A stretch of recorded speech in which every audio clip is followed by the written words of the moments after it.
You may not know it, but Israel is the 7th largest arms seller in the world. That makes it the 5th largest exporter of weapons on the face of the planet. Israel is the world's 4th largest exporter of arms. Israeli weapon sales to foreign countries have skyrocketed. Israel exported nearly $10 billion of weapons systems all around the world. Just how did the Jewish state become one of the world's biggest arms dealers? A government soldier with a Galil Ace rifle. After this weapon were given to this militia went with this Galil rifle and massacred the Nuar tribe in Juba and other places in South Sudan. They called it a textbook example of ethnic cleansing. Now, a UN fact-finding mission confirmed it. Myanmar's army carried out mass killings with genocidal intent of the local Rohingya Muslims. While there's a US and a EU embargo on selling arms to Myanmar, Israel continues to do so. An Israeli investigative journalist stated, "When no one else will sell to you, then you turn to Israel."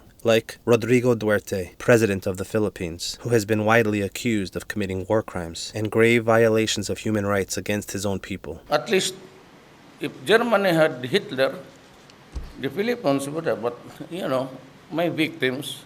Unlike in the US, Germany, and even China, Israel does not impose any restrictions on the sales of arms to the Philippines. In Sri Lanka, Israel supplied drones, planes, and warships. In 2006, the Sri Lankan Air Force used Israeli planes to bomb an orphanage where 400 girls lived. 60 were killed on impact. In Yugoslavia, the horrendously cruel acts were the worst Europe had seen since the Holocaust. But that didn't deter the Jewish state from arming the perpetrators. The transactions took place long after the UN Security Council placed an arms embargo on the former Yugoslavia, and after the publication of a series of testimonies exposing genocide and even the creation of concentration camps there.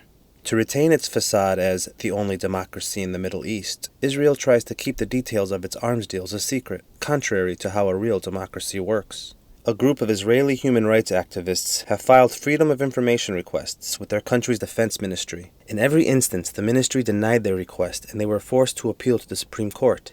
In every appeal, the court has sided with the ministry and ruled that such information was legitimately sealed from public view in order to protect the security of the nation. It's difficult to understand how the knowledge that Israel armed Rwandan murderers and Serbian death squads in the 1990s would harm national security today. From militias in Ukraine armed with Israeli guns to Myanmar officials meeting with the head of Sibat, there is no public accounting of where Israel's weapons are sold or to whom and how they are used. The Israeli arms business is booming. Last year, Israel earned nearly $1,000 from the arms trade per head of its population, several times the per capita income the U.S. derives from military sales. Our own country might have something to do with Israel's standing as a leader in military exports, since the U.S. gifts $3.8 billion to Israel in military aid every year.